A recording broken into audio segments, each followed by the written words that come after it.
Welcome to Wellness Rebranded. We know there's so much conflicting health and fitness advice out there. And you're tired of the senseless and toxic diet culture noise. You're ready to tune into your body, feel empowered around food, and focus on your true health and well-being. Welcome to the Wellness Rebranded podcast. We're the healing trio of your health and wellness anti-diet dreams.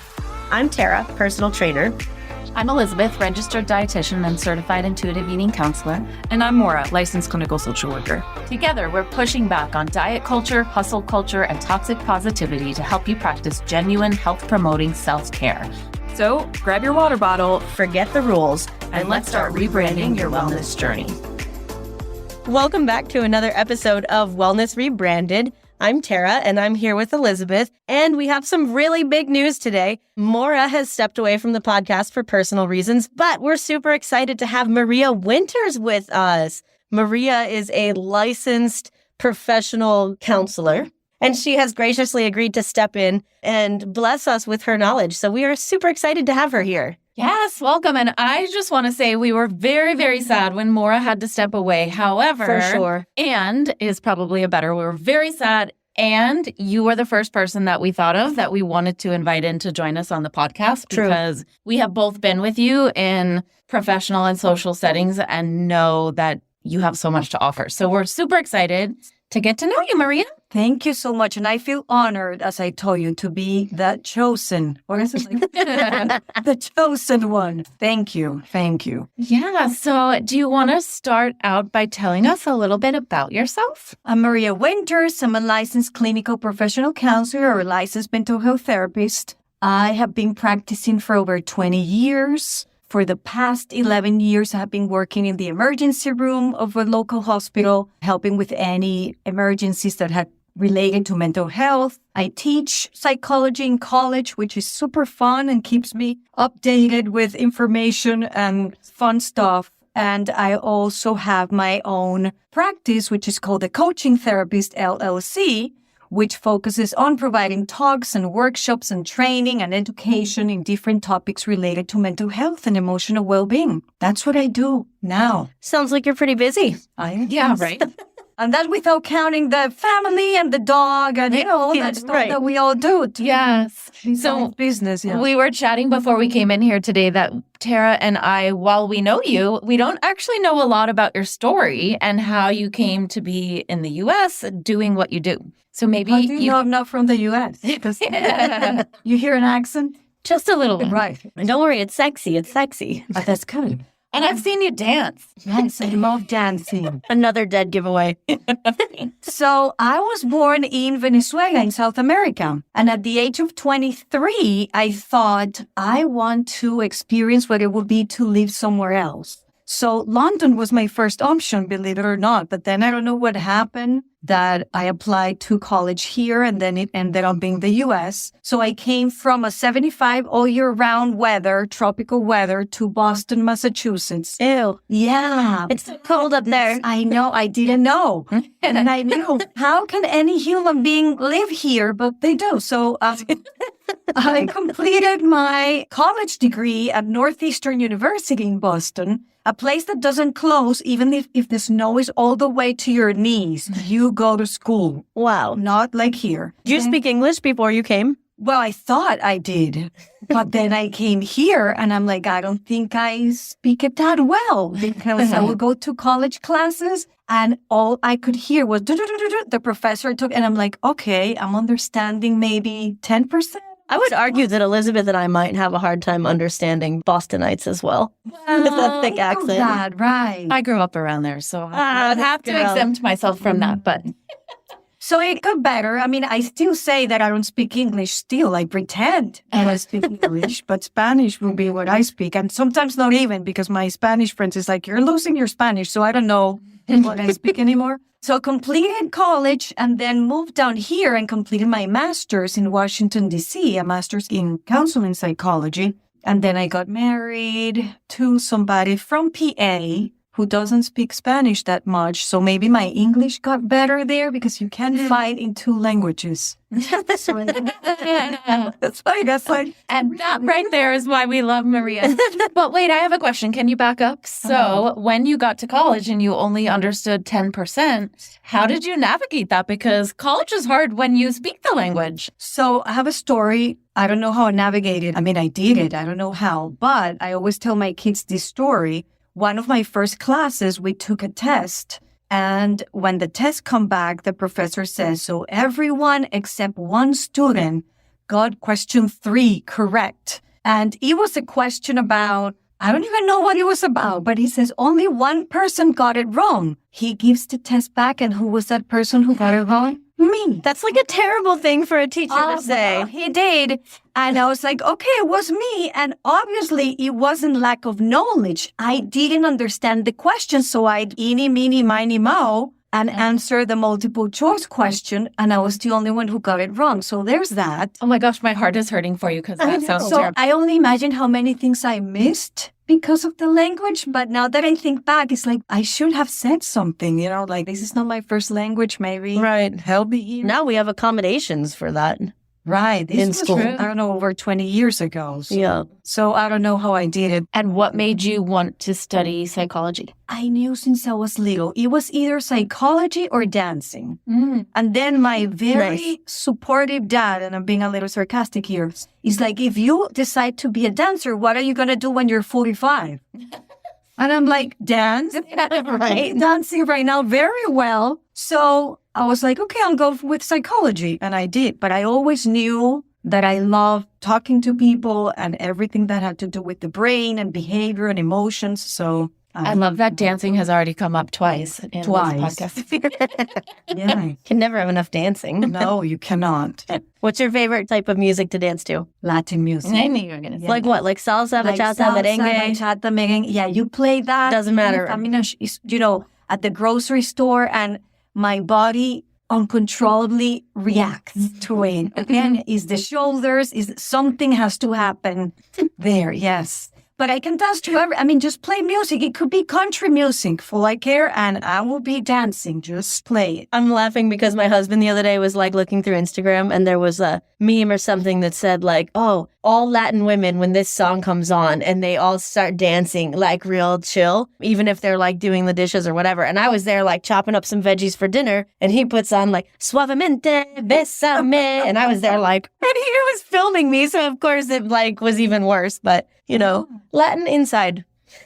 You know what? For some people, might be something different, but for me, dancing and music have been part of my healing package. Totally. Like it's something that I use when I'm nervous, when I'm happy, when I'm sad. Music is important to me. And in my family, there was a lot of music. My mom was a singer. My brother sings. There was always musical instrument at home. So it was like my to-go, even now, to express myself and my emotions in a healthy way. So it's not only fun, but it has been helpful. We could do a whole episode on like music and mental health. Yeah, For sure. I'm laughing inside because I took probably 12 to 14 years of dance lessons as a kid. And I am here to tell you that I have 2 left feet and you would die laughing if you saw me dancing. We should definitely go dancing then. We'll fix it. We'll fix it. Okay. I'm game. So Maria, you mentioned earlier that you work in the emergency room. I'm curious about that and how you got into that and how that connects with your private practice. I started that about 11 years ago. I can't remember how I started, but it caught my attention. I was looking for a job because at that time I was working at a juvenile detention home in Virginia. Oh, wow. Since I met my current husband, I moved up here. So I needed a job around here. So I saw that job and I said, that would be really interesting. I've never worked in a hospital. So I started that, and that really changed how I practiced. I guess it gave me perspective on when mental health is not well taken care of, what could happen, and spark that idea of how can I help others to really take care of their mental health, to prevent rather than react when something already happened, to prevent, to get to a point like this. So I did private practice for a while, individual therapy, and then I started doing group therapy, and I saw that I could have a bigger impact with groups. And then I thought, how about just founding a practice that will focus on training and education, not necessarily with the individuals that are already struggling or going through a difficulty with their mental health, but people around them on how to support them. So I became really passionate about talking on suicide prevention, mental health crisis, what to do during a crisis, and the importance of asking for help, not only professional help, but any help when we're struggling. My saying always says that I dream with a world filled with people where we ask each other more about how we're feeling and really opening conversations about our mental health and emotional health rather than many other things that we talk about on a regular basis that are probably less impactful. I think that's so interesting because culturally we ask like, hey, how are you? All the time. But if you actually give a real answer, everybody looks at you like, what? Listen, I just meant to be like, hey, I mean, I don't actually care. Like, it's a platitude, really, right? Yeah. It is. People say, hi, how are you? But they're not really asking. Yeah.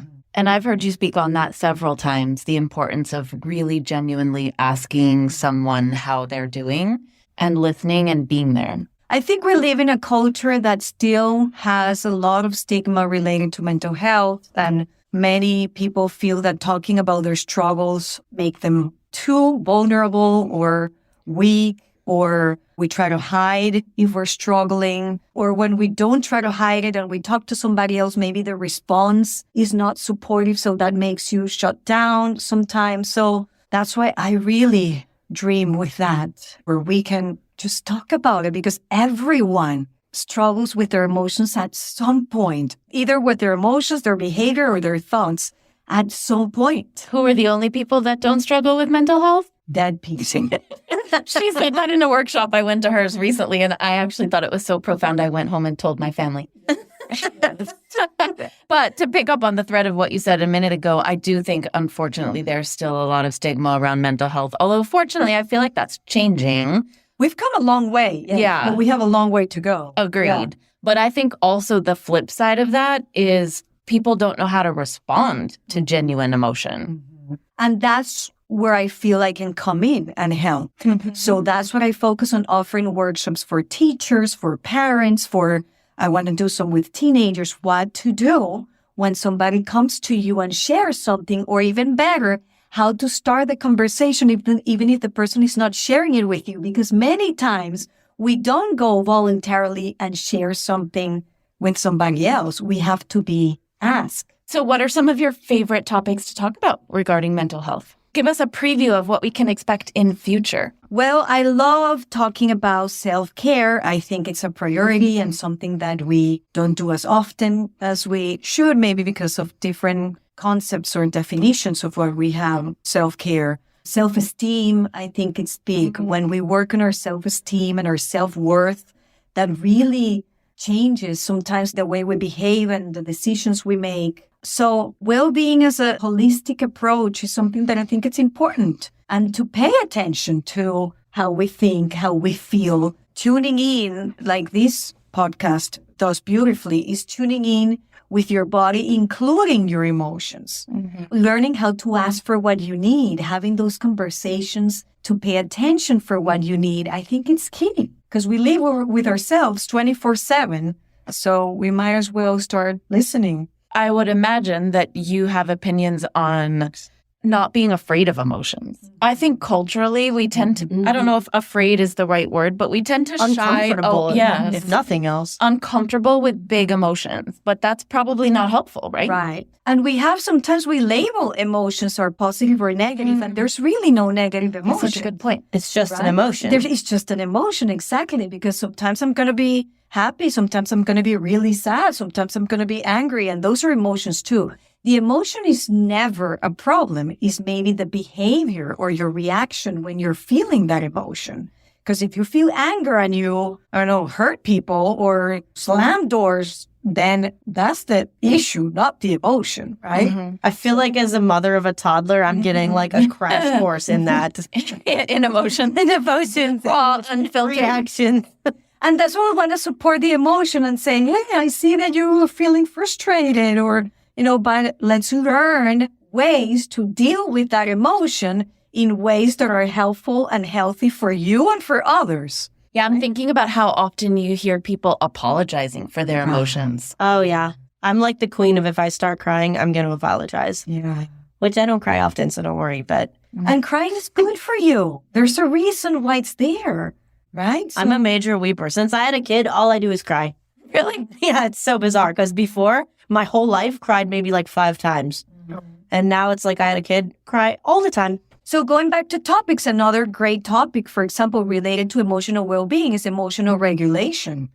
We think about it just with kids, but there are several adults out there that haven't had the opportunity to really learn how to regulate their emotions. So that can definitely impact the way you live your life and your overall wellness. So, yeah. Yeah, it's interesting, right? Because I think that comes up a lot in the line of work that I do in healing people's relationships with food and body. And sometimes dieting is either a coping mechanism or a substitute to avoid feeling what you're actually feeling. Yeah. It's a way of coping, right? With your emotions. Maybe not in the most productive way for you, but yes, absolutely. I see a lot of like shame in the gym. People feel like they have to do this because they're embarrassed or it's shameful the way that they've treated their body.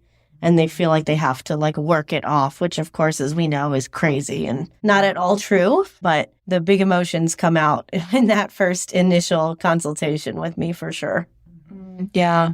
So imagine if we actually work on that, on getting to know ourselves emotionally. How do I feel? How does it look like in my body? Or how does it feel like in my body when I have certain emotion? And what do I do with that emotion? It would be beautiful, right? Yeah, absolutely. And I love hearing you talk about on the topic of how to listen. I think that's one of my favorite ones I've heard you talk about. Yes, that's another topic that I love. I think we have a lot to learn in that area because sometimes instead of supporting other people or ourselves, we try to fix it. And we want to come up with a solution because we're uncomfortable with the emotion. Going back to what you were saying at the beginning, it's like, how are you doing? You know what? I'm doing terribly. I've been feeling like crap for the past week. And you're like, okay, have you tried sleeping better? Have you tried over the counter, blah, blah, blah? Have you tried? We just like steamroll over it. Right. So, and we assume that the other human being is not capable of fixing their own problems. So we have to fix it for them. Not really. Talk to other people assuming that they're very smart and they know themselves better than maybe you know them. But it's easier to fix, especially with parents and kids. When you word it like that, it sounds so ridiculous. Like, oh, I know your body and emotions better than you do. Like, what? Or thinking that what works but for we you all is do gonna that. work for everyone. And no, not necessarily. But we need to give each other the space to just put the emotion out there and being able to give it, to honor the emotion without having to do anything without it. Many people just want to know that their emotion is valid and that somebody else can take it for a few minutes and send it back and said, I hear you. That makes so much sense. That sucks. Are you familiar with Lisa D'Amour? No. She's a school psychologist, I believe, and an author, and she's written a lot of parenting books. And one of them, I'm probably going to butcher the book, or the title of the book. It might be called Brave Girls or Raising Girls. But anyway, it applies to, in my opinion, all kids. And I will find the correct name of it and make sure it's in the show notes. But she calls it taking out the emotional trash. That sometimes when your teenagers in particular come home at the end of the day and they want to blah, blah, blah, tell you all the things that went wrong and the teacher that did this and the thing that did that and the kid that did this. And she's like, as parents, we're like all feeling like we have to start jumping in and fixing it and solving it. And she said, really, they're just trying to take out the emotional trash. They want to give it all to you and then go off about their afternoon. And we're left trying to figure out from it what to do with it. I just always think of that. Yeah. And if you think about it, no teenager is going to do that unless they feel safe. Right? Yeah. So usually they're going to do it with the grown-up that they feel safe and the grown-up that is going to be able to contain it for them. So that's a benefit, I guess. That shows that the relationship is going somewhere. Yeah, that's a good point. Okay, so we're going to wrap up on a fun note. But before we do, since the topic turned to this, can you share 1 or 2 tips for people out there? How do you hold space? Listening. Sometimes silence can speak more than words. So you can hold space with somebody to put in the spotlight on that person for a few minutes. Just forget about yourself for a few seconds and try to understand the world from the other person's perspective. So that would be one. And the other one, just being kind and knowing that we all have in common emotions. You don't have to connect to another person on an event because maybe you've never gone through the wars or the death of a loved one, but you can connect on the emotion. We have all felt sad at some point, angry, happy, jealous, whatever that is. Connect on the emotion, not necessarily on the event. I love that. I love that too. Thank you. Thank you. So I think Tara has a few fun questions to wrap it up. Okay, so I love to always ask people a couple of questions when I'm getting to know them. Favorite food? Latin food, especially arepas from Venezuela. Arepas. I'm going to try it for I'm sure. going to make them for you. Oh, yes. Oh, even better. Yeah, I'm I'm inviting myself in on She said I didn't say you, I said her. I noticed. I invited myself anyway. Favorite book? Well, this is a top secret. I'm not a big book reader, believe it or not. I'm surprised. Yes, I know. So, You could go favorite movie. Yeah, favorite movie works too. okay, I don't know if it's my favorite. The first one coming into mind is Forrest Gump. Oh, my husband loves that movie. And that is mine. And then for the book is there's one that I can't remember the title now, is How to Talk So Kids Can Listen. Is something like that. And it was really helpful being the mom of a teenager. So talking about listening. Ooh, that's a good tip. I'll put it on the notes too. Awesome. Because we can link that. Yeah. Favorite place you've ever been? In terms of what? Like weather? For vacation. Let's say Madrid. Let's bring Spain Ooh. in. Yes, love Spain. Awesome. That sounds awesome. One thing on your bucket list. A nudist beach. Oh, wow. I did not see that coming neither. I've never been to one, and I say, why not? You have to be one somewhere else, so nobody I know is there. But yeah. Okay, believe it or not, I actually have a very funny story about a nudist beach, but I'm going to save that for another episode. Have you ever been to one? Yes, Okay. but not on purpose. I've only been to a topless one on purpose, and I did take my top off. And then a vendor came over and just gave me a whole speech right to my boobs, and I put it back on. And so you see, I've never been to either or, so that's on my bucket list. Wow. Yes. All right. That feels like a great place to end on day one. All right. Thank you for joining us for this episode. Please welcome Maria. We are thrilled to have her here. In case you want to connect with us, you can find me on Instagram at Tara De Leon Fitness. You can find Elizabeth on Instagram or Facebook at Elizabeth Harris Nutrition, or come join me in my Health and Healing with Intuitive Eating community on Facebook. And you can find me on Instagram, coaching_therapist, or on Facebook, MW Coaching Therapy. Love it. Thank you for joining us for this episode of Wellness Rebranded. If you found this helpful, please take a moment and leave us a review and share it with your friends. If you'd like to learn more about Maura, you can find her at her website, mauratani.com. If you want to connect with me, find me on Instagram at Tara De Leon Fitness. To connect with Elizabeth, visit her at www.elizabethharrisnutrition.com, and while you're there, follow the link to join her Health and Healing with Intuitive Eating community on Facebook.